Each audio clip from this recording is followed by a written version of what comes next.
What's going on, everyone? Welcome to Robinson Motorsports. Daylight savings time is next weekend.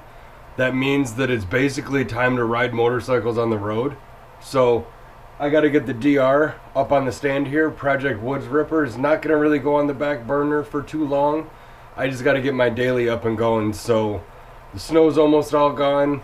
Some salt on the road still, but it's supposed to be like 50 next week in the afternoon. The morning's still going to be like high 30s, low 40s, but I got some heated grips and I got a couple things I got to tighten up on the DR, so let's get that up on the stand.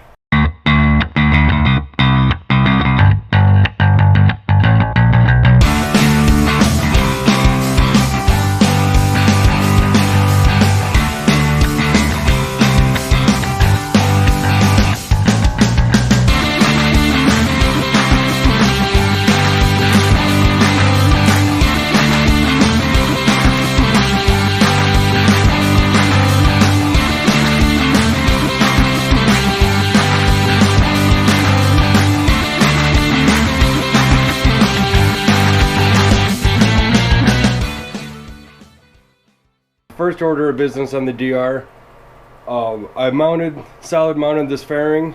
Dropped the link below, or up here. Put the link up here, or up here, I think it's this one, I don't know. Solid mounted this, made a tower, mounted it to the frame. I have to cut the corners off of this bar right here because my brake line gets into it. So I'm just going to cut it at an angle there, both sides.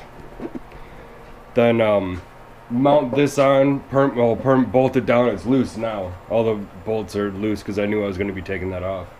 Then I have to mount turn signals on here. I'm probably going to use the original ones with the bracket for the 5.3 gallon tank here. See if I can tuck them up under here a little bit so they don't interfere with anything that's going on right here. Hopefully I can do that. I had plans to drill 3/4 inch holes here and put the LED little 3/4 inch ones, but I haven't gotten around to buying those yet and converting everything over to LED, because if I run these LED, that means the taillights need to be LED and the flasher relay needs to be LED. So it's kind of like a whole kit that I got to put together and buy. So I'm just going to put the stock ones back on. Hopefully they will work. And then the last thing I have to do is put heated grips on it because it's freaking cold out.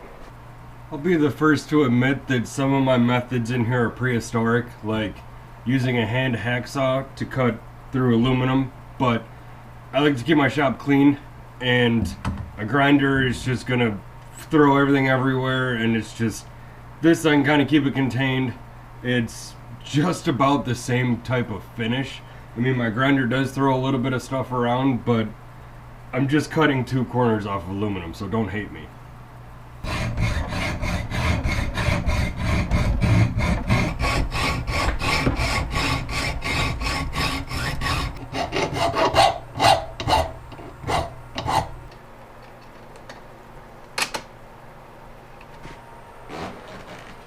There we go.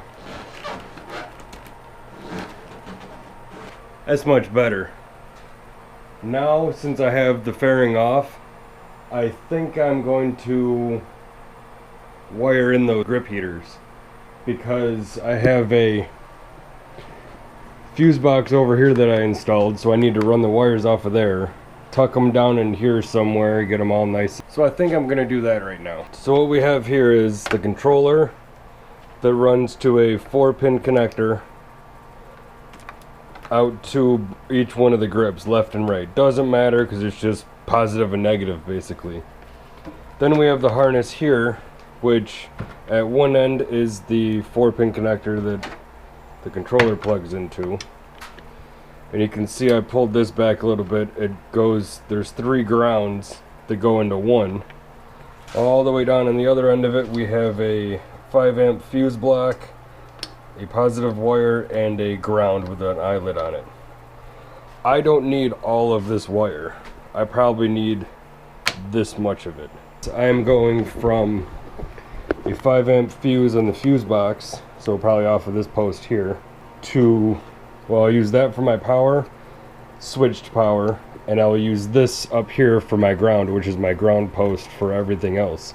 That goes back to the battery. This comes from the battery. Well, it comes from a relay in the battery. So I'm just going to put the controller on the dash where I want it and go from there. Alright, so if my GPS is here, I kind of want to save this space for the 12 volt plug. I could either go up here, but I don't think I'll be able to see it because my GPS. I think I want to go right here with it.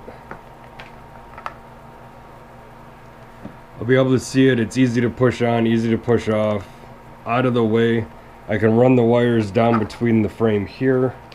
Then I'll be able to run the grip wires back through here to a central location here close to the stem, so when I turn the bars it's not tugging on them.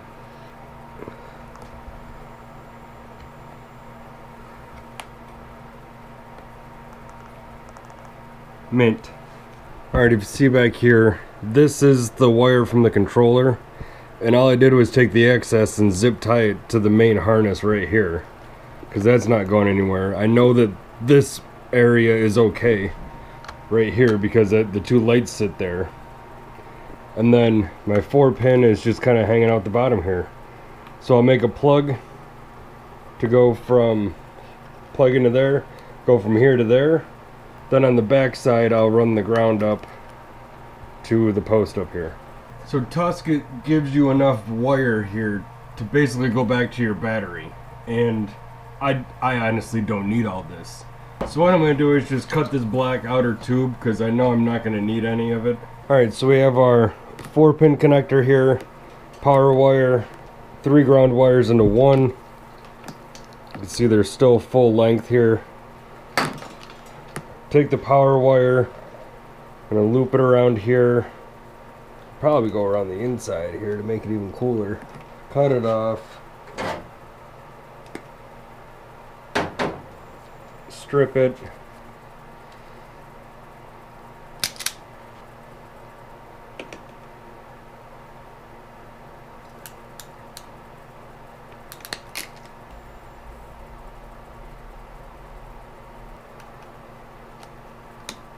Plug it in. Loosen our ground here. Put our ground cable on.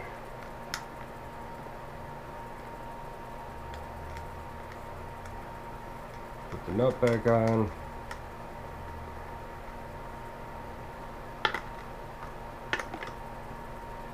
Tighten it down.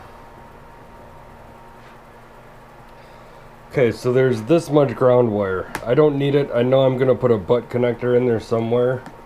So what I'll do is, I think I can run it down these zip ties here.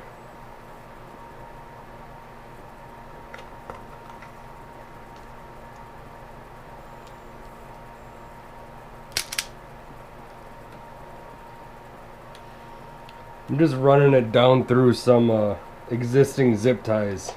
It's actually working out pretty well.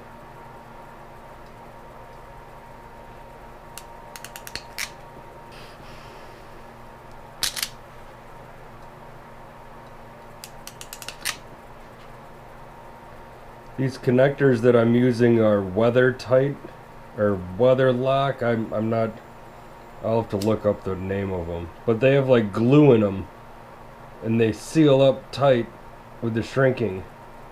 Alright, now we're going to install the grips themselves. So I got full wrap handguards on this. They need to come off, or at least down and out of the way, so I can slide this grip off and I can get the heated grip on.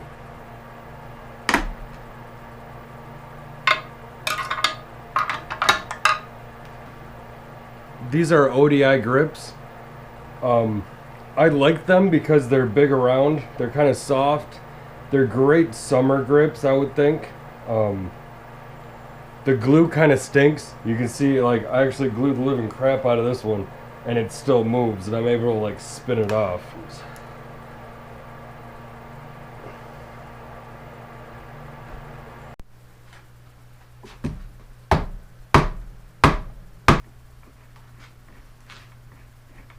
Now we're going to run the cable over the top here, in between here,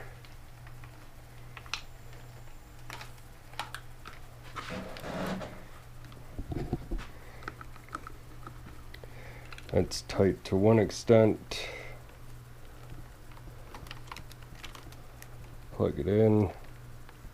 Come on. Trying to do this one-handed sucks. There we go.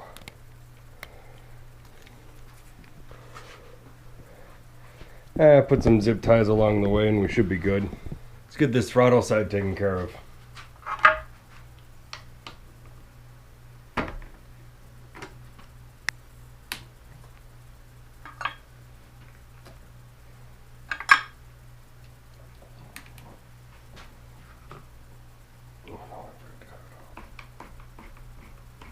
Alright, I did the same thing over here. Right in here, zip tied it to the handguard. Down underneath the clutch cable. Out of here, and I kind of joined them all and they all hug and be happy right in here. So, they'll be out of the weather there. Dielectric grease for sure in all these connections. And then I just got to put the fairing back on. Heated grips are installed. Turn the key. Comes on here. Look at that. Perfect.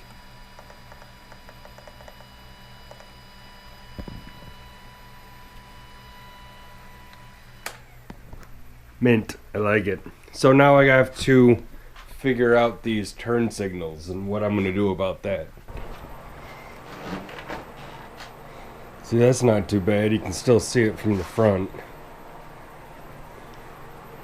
And yeah, it'll hit there. Not too bad though. I'm already thinking of welding the stops down here. Because right here we start getting into some of the harness. So I could go back a little bit more. Yeah? Alright, yeah. I think I'm gonna leave it that way. It's as far back as it can go. I could cut the corner off there, but we're getting into the harness here. I know I have to weld this stop a little bit wider, which is kind of cool because I have a TIG welder over there that I just bought. So I'm not too worried about the stop or that hitting. Like I said, I wanted to go with LEDs over here, but this is gonna have to be best I can do short notice. And I'm gonna be commuting, so I won't be necessarily going full lock in many places. So I'm not too worried about it, and I obviously need to address that in the future. This isn't the end of this whole project. I don't even know if this is gonna work yet. I need to ride it and figure out if this tower is gonna work. Like I said before in a couple of videos, it's version 1.1. I'm just building this to, if this works, then I'm actually gonna take fiberglass and try to connect it to the tank. Obviously the tank's plastic, but I'm gonna make something to get close to the tank and then put it like a little rubber seal there like the Yen Crows do. Because there's really no option for the 5.3 gallon tank for a frame mounted fairing. So my projected goal is to come up with something that's an easy solution for the Lynx R fairing and the Acerbis 5.3 gallon tank. So I'm gonna hook the other side up. I'm not gonna show you that, it's pretty boring. Obviously you see how it fits. It's gonna fit the same way on the other side. So if you like what you see here, hit that subscribe button. I'm actually the trail boss for a adventure tour here. Wayne County Motorcycle Club's putting it on, and I'll be taking the DR out there, scouting a bunch of stuff, laying the route out. I plan on filming that and vlogging the entire thing. So that should be another reason you should subscribe, and I will see everyone on the next one.